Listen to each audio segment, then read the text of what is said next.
ሰላም ጤና ይስጥልን ውድ የቻናላችን ተከታታዮች የፕሮግራማችን ቤተሰቦች፣ ይህ አብዲራዋ ቲዩብ ነው።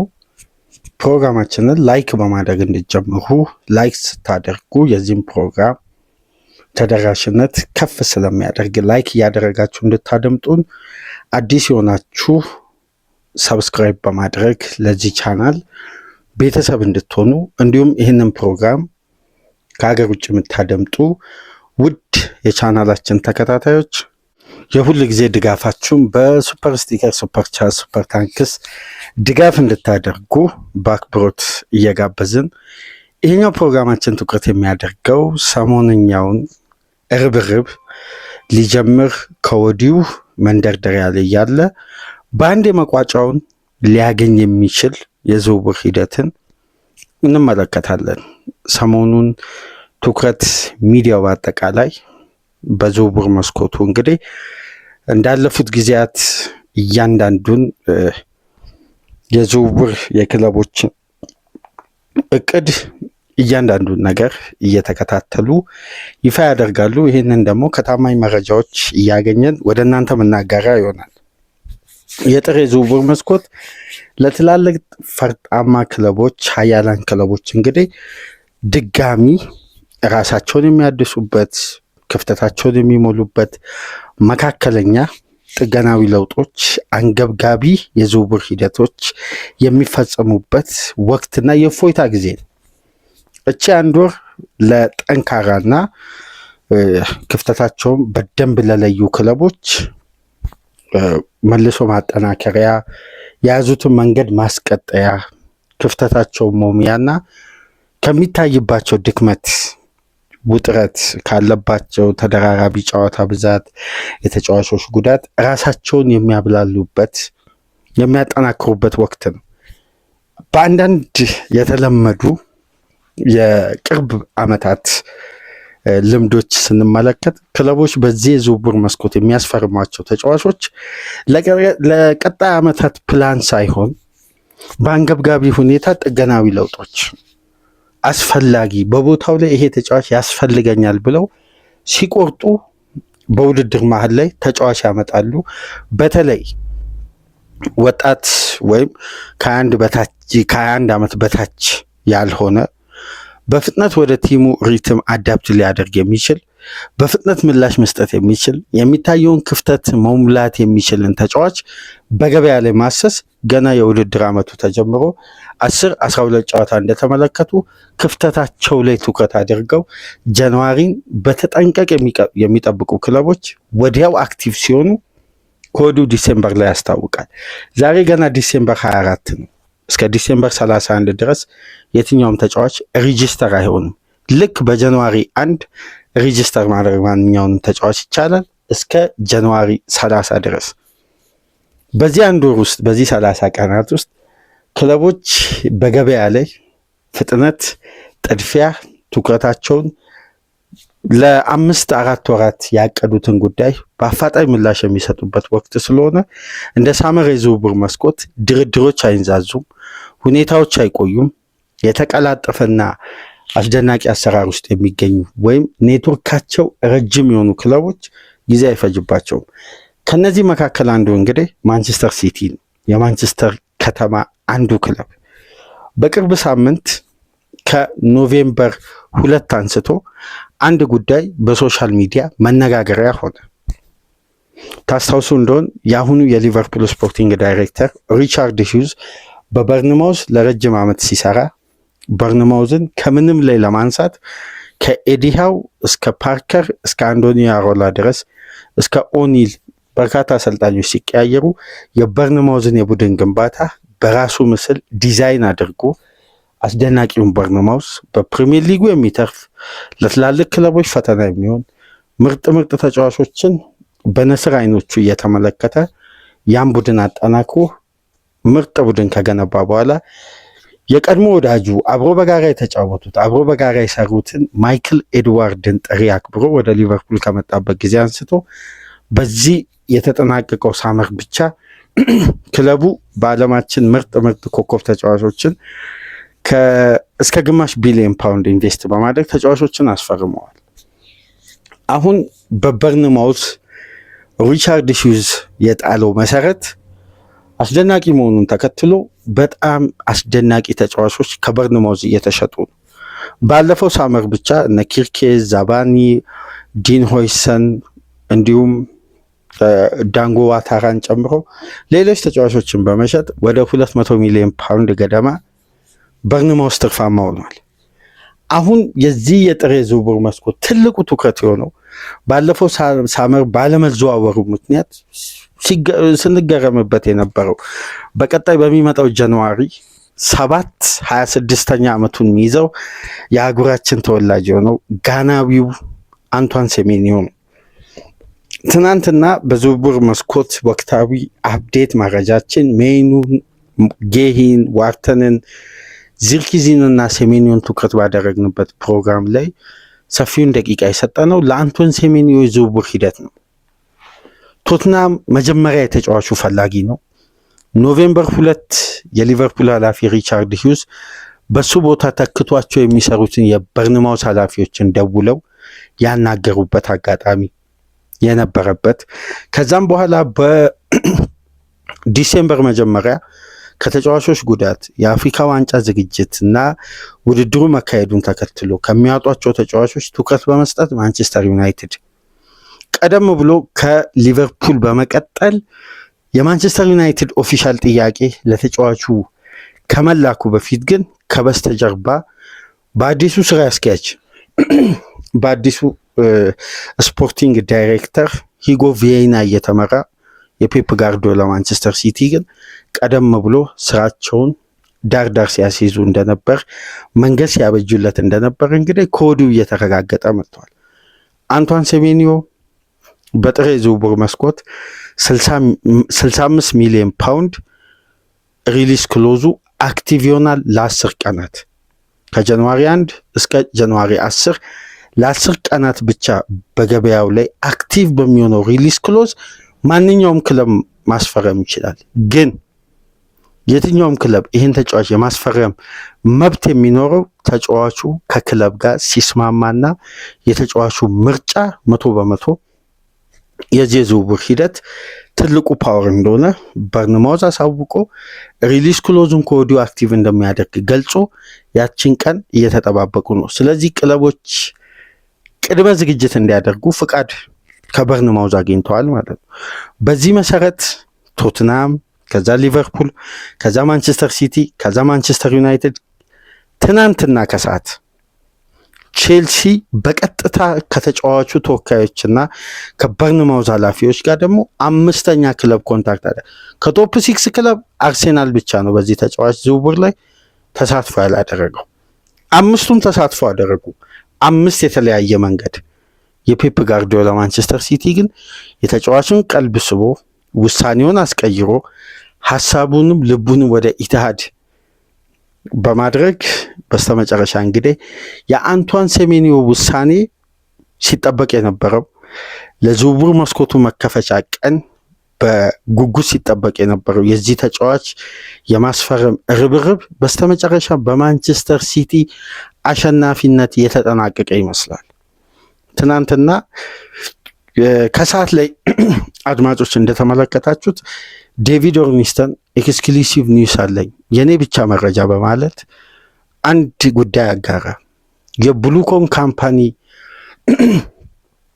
ስፖርቲንግ ዳይሬክተሮች ላውረን ስቲዋርት እና ፖል ዊንስተንሊ በቀጥታ የበርንማውዝ ኃላፊዎችንና የአንቷን ሴሜንዮ ተወካዮችን ኮንታክት አደረጉ፣ ግንኙነቶችን ፈጠሩ፣ መስመሮችን ዘረጉ፣ ድርድሮችን ከፈቱ።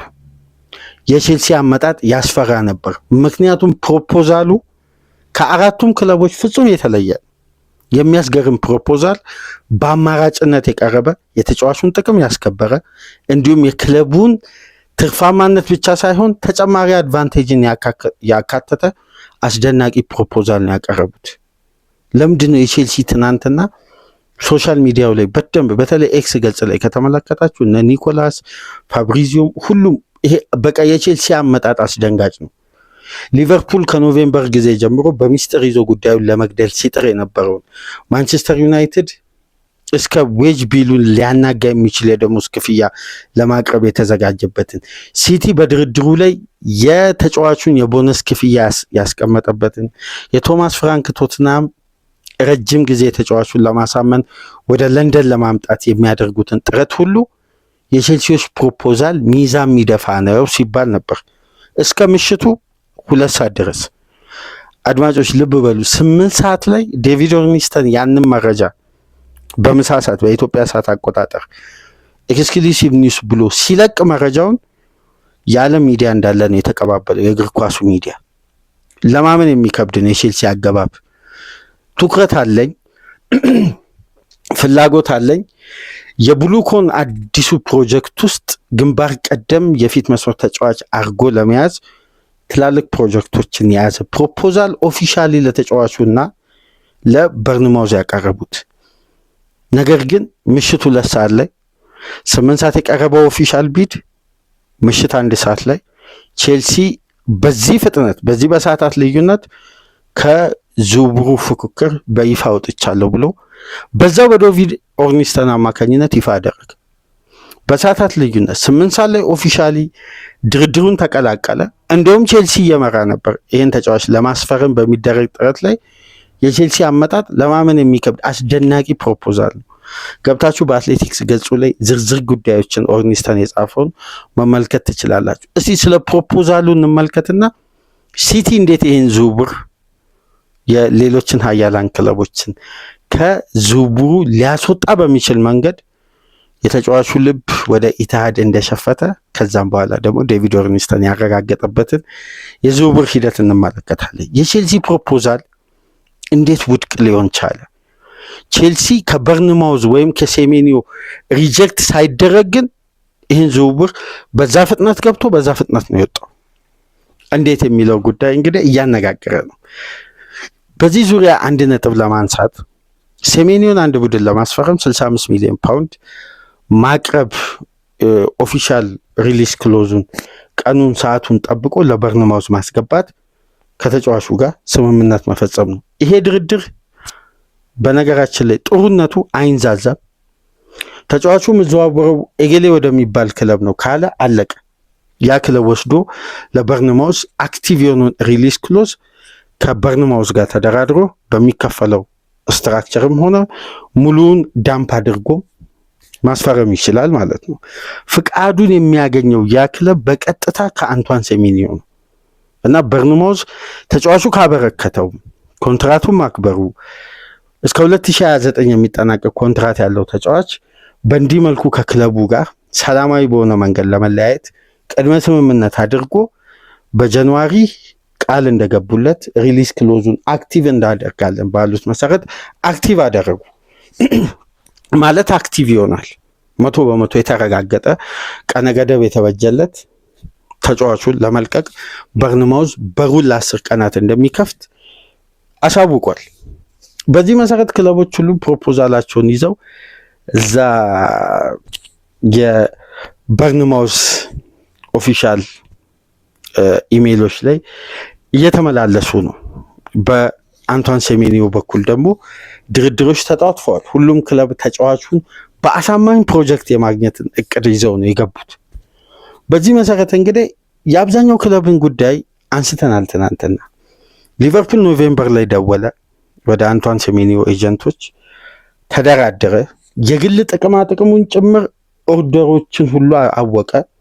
ስለ ሪሊስ ክሎዙና ስለ አከፋፈሉ ከበርንማውዝ ጋር አጠናቀቀ። ድምፁን አጠፋ። ነገር ግን ትናንትና ዴቪድ ኦርኒስተን በያዘው ዘገባ ላይ ሊቨርፑሎች ሴሜኒዮን ብቻ አላተኮሩ። ለጃንዋሪ አማራጫቸው 4 ነው። ከአራቱ አንዱ ግን ሴሜኒዮ ነው። ስለዚህ ቅድመ ዝግጅቱን በጊዜ ማጠናቀቅ ስላለባቸው የድርድራቸው አንዱ አካል የነበረውን ተጫዋች አናግረውት ምላሽ አግኝተው ከዛም በኋላ አልተመለሱም። ዝም ነው ያሉት። አሁንም ዝምታ ላይ ናቸው። ቶትናምም ጥረት አድርጎ ዝውውሩ ላይ ያለ ማንቸስተር ዩናይትድ የተጫዋቹን ተወካዮች ከአንዴም 4 ጊዜ ኮንታክት እንዳደረጋቸው ገለጸ። የቼልሲዎች ያስገረመውና በፍጥነት ከዝውውሩ የመውጣቱ ጉዳይ አማራጩ እንደ ሌሎች ክለቦች ፕሮፖዛል አይደለም። ስለ ቦነስ፣ ስለ ደሞዝ ክፍያ አልነበረም። ትልቁ ጉዳይ የበርንማውዝን ጥቅም ያስከበረ ለተጫዋቹ ደግሞ የበለጠ ነፃነት የሚሰጥ አንድ ጉዳይ ነው ቼልሲ በፕሮፖዛሉ ላይ ያካተተው። ተጫዋቹ በበርንማውዝ ይህን የውድድር ዓመት ማጠናቀቅ ከፈለገ ቼልሲ ተጫዋቹን አስፈርሞ ልክ እንደ ጆቫኒ ኩዌንዳ በውሰት እዛው ለመስጠትም ጭምር በርንማውዝ ተጫዋቹን እንዲያግባባለት አድማጮች ማለት ቼልሲ የራሱ ተደራዳሪነት እንዳለው ነው። አሁን የሚገኝበትም ክለብ እንዲያስማማው እንዲያግባባው የመስራትን አይነት የድርድር ኳሊቲን ለመጠቀም ነበር። በአጋጣሚ ሆነና የበርንማውዝም ፍቃድ ብቁ አልነበረም። የበርንማውዝም ሁኔታ ቅድመ ሁኔታውን ለመቀበል ዝግጁ አልነበሩም። አንቷን ሴሜኒዮም ወደ ቼልሲ ለመዘዋወር ፍላጎት አልነበረው። ይህ ተጫዋች በስተመጨረሻ ውሳኔው በዴቪድ ኦርኒስተን መካከል በዴቪድ ኦርኒስተን አማካኝነት በተረጋገጠው መሰረት በዚህን ሰዓት ተጫዋቹ በቀጥታ መዘዋወር የሚፈልገው ወደ ኢትሃድ የፔፕ ጋርዲዮላው ማንቸስተር ሲቲ መሆኑን ከሰዓታት በኋላ ተረጋገጠ። ቼልሲ ከዝውውሩ ወጥቻለሁ አለ። 65 ሚሊዮን ፓውንድ ብቻ ሳይሆን ቼልሲ ተጨማሪ አዶንስ 5 ሚሊዮን ፓውንድም ጭምር ለተጫዋቹ በደሞዝ ክፍያ መልክ የሚካተት የቦነስ ክፍያ ጭምር የተካተተበትን ውል ነበር ያቀረበው። የቼልሲ ጥያቄ ተቀባይነት ሳያገኝ ቀርቶ ቼልሲም በፍጥነት ከዝውውሩ ወጥቶ የሊቨርፑሎችም ዝምታ ቀጥሎ የማንቸስተር ዩናይትድ በዝውውሩ ላይ ያሳየው ንቃትና ፍላጎት እንዳለ ሆኖ የከተማው ተቀናቃኝ የሊቨርፑል የቅርብ የውድድር ዓመት ዋንጫዎችን እየነጠቀ የፈተናቸው የፔፕ ጋርዲዮላ ማንቸስተር ሲቲ በአዲሱ ስራ አስኪያጅ በሂጎ ቪዬና አማካኝነት እንግዲህ ሲቲ ይህን ዝውውር በጃንዋሪ 1 የሚያጠናቅቅ ከሆነ 10ኛውን ፈራሚ በሂጎ ቪዬና ውስጥ ይፋ ያደርጋል ማለት ነው። የሚገርም የመደራደር ኳሊቲ።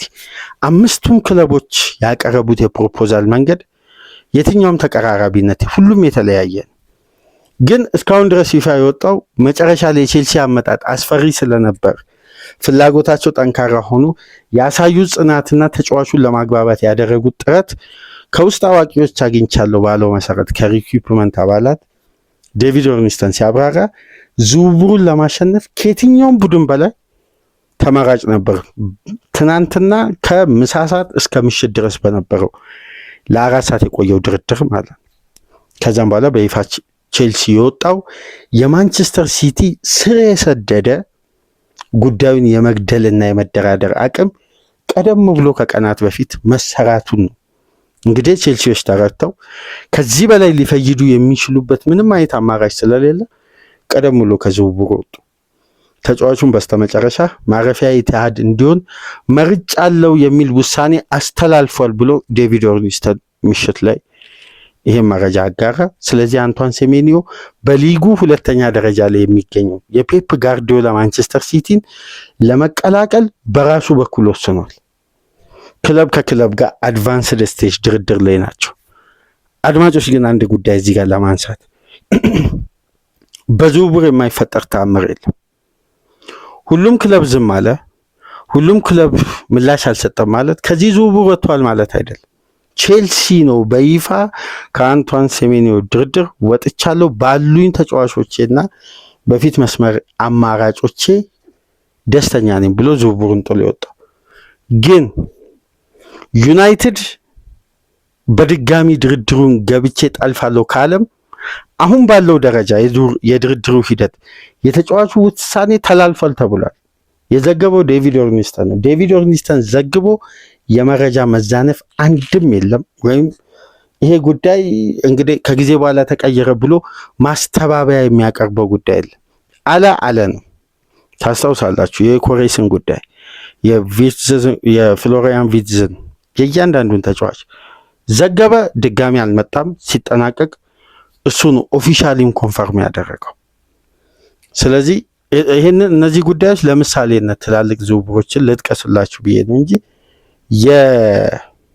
የኦርኒስተን የዘገባ ጥራትን ለመመልከት እሱ ከዘገበ በኋላ እነ ፋብሪዚዮም ቤን ጃኮብስም አሌክስ ኩክም የዝውውር ኤክስፐርቶችን ተመልከቱ። ዘግይተው ነው የሚዘግቡት። በመረጃ በኩል ጥራት ያለው መረጃ ያውም ከክለቦች ትላልቅ አስተዳዳሪዎችና ተወካዮች በቀጥታ መረጃዎችን ስለሚያገኝ ዴቪድ ኦርኒስተን ካለ ሂርዊጎ አላለም እንጂ እንደ ፋብሪዚዮ አለ ማለት አለ ነው።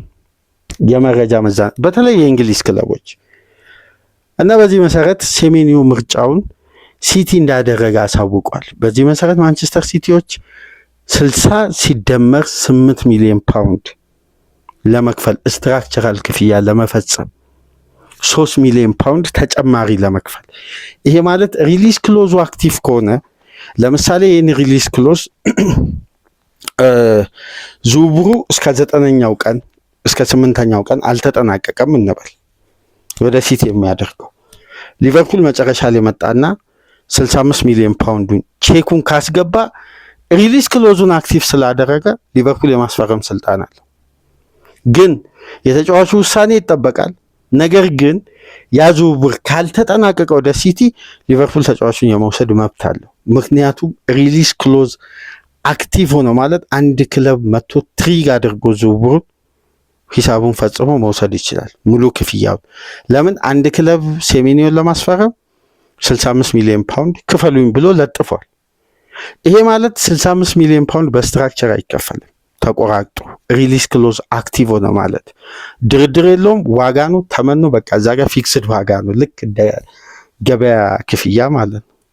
ቼኩን ከፍሎ መውሰድ ይችላል። ታስታውሱ እንደሆነ ቶማስ ፓርቴን አርሴናል ሲያስፈርም ሙሉ 50 ሚሊዮን ፓውንዱን ነው የከፈለው ለላሊጋ።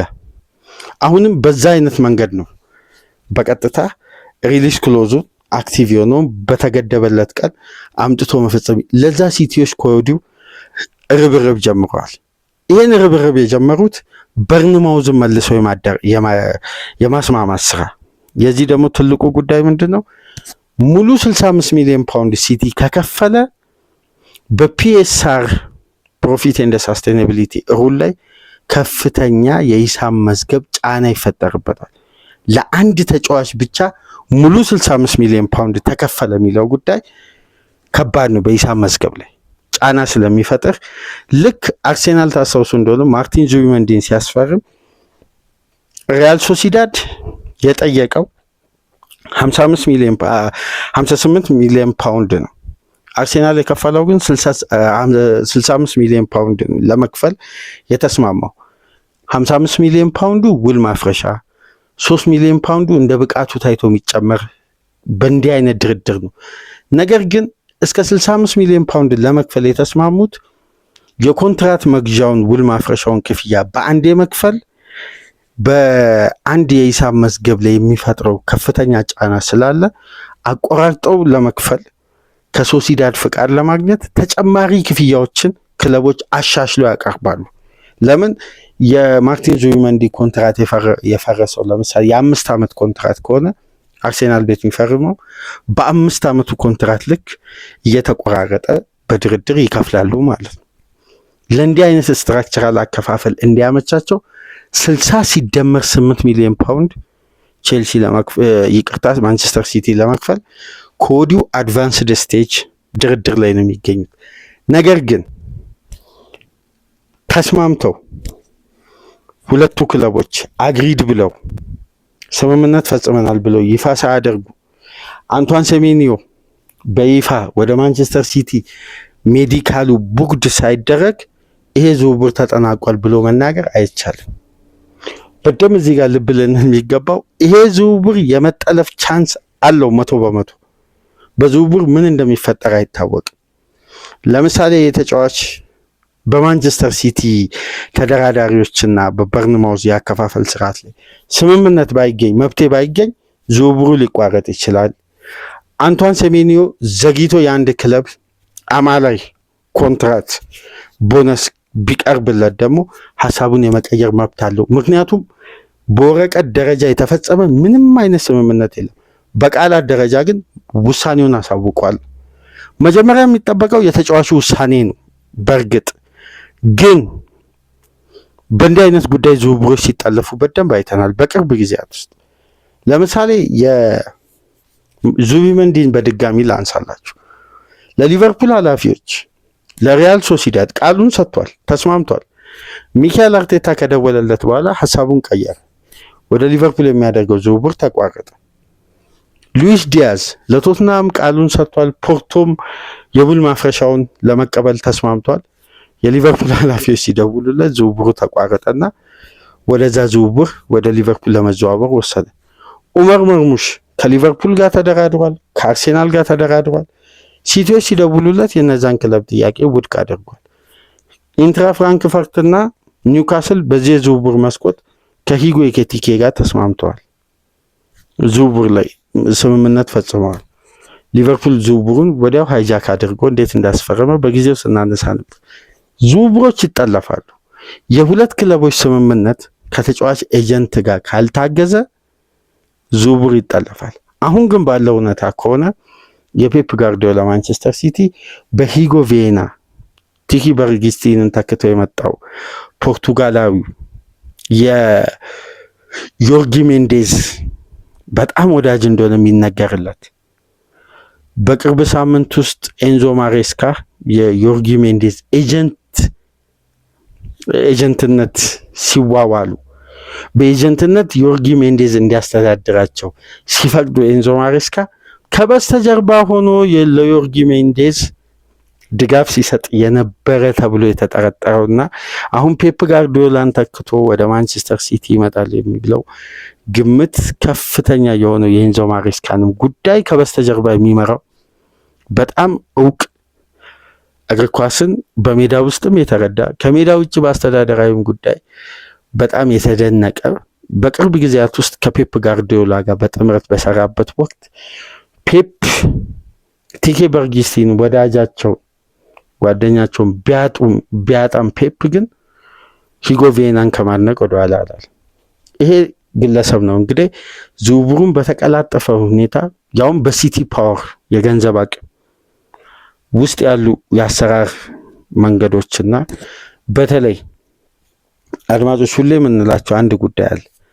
ማንቸስተር ሲቲ ውስጥ በዝውውር መስኮት ላይ የዋጋ ተመን የሚያወጡ ስራ አስኪያጆች አሉ፣ የስራ ዘርፍ ተወካዮች አሉ። አይ ይሄ ተጫዋች 80 ሚሊዮን ያወጣል ካሉ ማንቸስተር ሲቲ ከ80 ሚሊዮን ፓውንድ በላይ አይከፍል። ያ ቡድን 200 ሚሊዮን ፓውንድ ሊል ይችላል። የሲቲ ስታፎችና የዝውውር ሂደት የገንዘብ አወጣጥን የሚተምኑ የተጫዋችን ብቃት ከወቅታዊ ሁኔታ ጋር አማክለው ሂሳብ የሚያወጡ ባለሙያዎች አሉ። ሲቲ ከነዛ ግለሰቦች አያወጣም። ለምሳሌ የመርሙሽን 67 ሚሊዮን ፓውንድ ለመክፈል የተስማሙት እነዚህ የዋጋ ተመን የሚያወጡ ስራ አስኪያጆች ባደረጉት ጥናት ነው የየትኛውንም ተጫዋች እና ሲቲ በፈለገው ዋጋ ነው እንጂ የሚገዛው ያ ቡድን ባስቀመጠው ዋጋ ላይ አይደራደርም ሁሌም። ነገር ግን በሲቲ ኃላፊዎች ዘንድ የታመነው ለአንቷን ሴሜኒዮ የወጣው ስኬል ከ63 እስከ 66 ሚሊዮን ፓውንድ ነው። ስለዚህ በርንማውዝም የጠየቀው የሲቲ ይሄ የዝውውር የተጫዋቾችን ስኬል የክፍያ አይነት የሚያወጡትም ተመን የሚያበጁት ባለሙያዎችም የተመኑት ዋጋ ጋር ተቀራራቢ እኩል ወደ መሆን ሲመጣ ሲቲዎች በዚህ ዝውውር ላይ በጣም ነው የፈጠኑት እና ማንቸስተር ሲቲ አንቷን ሴሜኒዮን የማግኘት እድሉ አሁን ላይ ከየትኛውም ቡድን በላይ በጣም በረጅም ርቀት ከፍተኛ ሆኗል። ግን አሁንም እዚህ ጋር አንድ ጉዳይ ለማስመር እንዲህ አይነት ዝውውሮች ሊጠለፉ የሚችሉበት ቻንስ አለ በተለያየ መንገድ። አሁን ለምሳሌ ማዲቴሪያን የሚባሉ አሉ አደራዳሪዎች መሀል ላይ ገብተው ከሴሜኒዮን በኩል ከአንድ ክለብን በኩል ሆነው በተለይ ማንቸስተር ዩናይትድ የማዲቴሪያን ድርድርን በጣም ይጠቀማል። ሼሽኮን ሲያስፈርም፣ ኢምቤሞን ሲያስፈርም፣ ኩኛን ሲያስፈርም በዚህ ዝውውር መስኮት ከሌሎች ክለቦች ተሽሎ እነዚህ አደራዳሪዎች ከገቡ በኋላ ማንቸስተር ዝውውሩ ማሸነፍ ቻለ። ታስታውሱ እንደሆነ በጊዮኬሬስ ላይም እነዚህ አደራዳሪዎች የጊዮኬሬስ ተወካዮችን አስማምተው አንድ ክለብ እንዲገባና አርሴናል ላይ ሃይጃክ እንዲያደርግ ጥረት አድርገው ተጫዋቹ ነው ብሎክ ያደረገው። ተጫዋቹ ራሱ ኤጀንቱ አይደል፣ ተጫዋቹ ራሱ። ስለዚህ ይሄ ጉዳይ ሊጠለፍ የሚችልበት እድል አለ። ግን አሁን ባለው እውነታ ከሆነ ሴሜኒዮ የውሃ ሰማያዊዎቹ ንብረት የመሆኑ እድል በጣም ሰፊ ነው። እነዛን ሀያላን ክለቦች እነዛ አስደናቂ ተደራዳሪ ያላቸው በተለይ የሊቨርፑልና የቼልሲ ኃላፊዎች የማንቸስተር ኃላፊዎችን ያሉበት ዝውውርን የፔፕ ጋርዲዮላ ማንቸስተር ሲቲ እንግዲህ ሀያልነቱን በሜዳ ውስጥ ወይም በስኬት ብቻ ሳይሆን ከሜዳ ውጭ ባሉ ጉዳዮችም በፍላጎት የፈለገውትን ተጫዋች ማስፈረም እንደሚችሉ በድጋሚ ያሳዩበት ድርድር ነው እየተባለ ለማንኛውም እስከ ዛሬዋ ቀን ድረስ ያለው ወቅታዊ የሴሜንዮ አፕዴት ቼልሲ ከዝውውሩ ወጥቷል። ሌሎች ክለቦች ዝም ብለዋል። ማንቸስተር ሲቲን ተጫዋቹን መምረጡ በዴቪድ ኦርኒስተን በኩል ተዘግቧል። ሴሜንዮ አሁን ላይ ወደ ኢትሃድ ጉዞ ጀምሯል። ጃንዋሪ 1 ሲሆን ዝውውሩ ካልተጠለፈ በዚህ ውሳኔው ከጸና ሌሎች ክለቦች ሃይጃክ ለማድረግ ጥረት ካላደረጉ ሴሜንዮን በኢትሃድ በውሃ ሰማያዊዎቹ ሲቲዎች ዘንድ በውሃ ሰማያዊ ማሊያ ማየታችን የማይቀር ነው። አሁን የሴሜንዮ ጉዳይ 70% ወደ ማንቸስተር ሲቲ ከፍ ብሏል። አሁንም ግን አድማጮች የትኛውም ክለብ በወረቀት ደረጃ መስራት ስለማይችል የቃላት ስምምነት ተፈጽሟል ነው በተጫዋቹ ተወካዮችና በሲቲ በኩል። ኦፊሻሊ ግን ሁሉም ነገር የሚረጋገጠው ከጃንዋሪ 1 ጀምሮ። በመሀል እንግዲህ አንድ አዲስ ነገር ከተፈጠረና የሆነ ሃይጃክ የሚያደርግ ቡድን ከመጣ አፕዴት እናደርጋቸዋለን። ለአሁኑ ግን የፔፕ ጋርዲዮላ ማንቸስተር ሲቲ ይሄን የዝውውር ፍጥጫ እንዳሸነፈ እየተረጋገጠ እየመጣ ነው። ዝውውር እንግዲህ ተረጋግጧል የምንለው ያቺ ስምምነት ስትፈጸም ብቻ ነው። አሁን የቃላት ስምምነት ላይ ነው። የቃላት ስምምነት ደግሞ ሲፈርስ በተደጋጋሚ አይተናል። ሞሲ ካሴዶ ከሊቨርፑል ጋር ተስማምቶ ከቼልሲ ጋር ብራይተን ከሊቨርፑል ጋር ተስማምቶ ካሴዶ ደግሞ ከቼልሲ ጋር ተስማምቶ የተጫዋቹን ፍላጎት ብራይተን አስቀድሞ ከሊቨርፑል ቼልሲ መርጦ ሄዷል።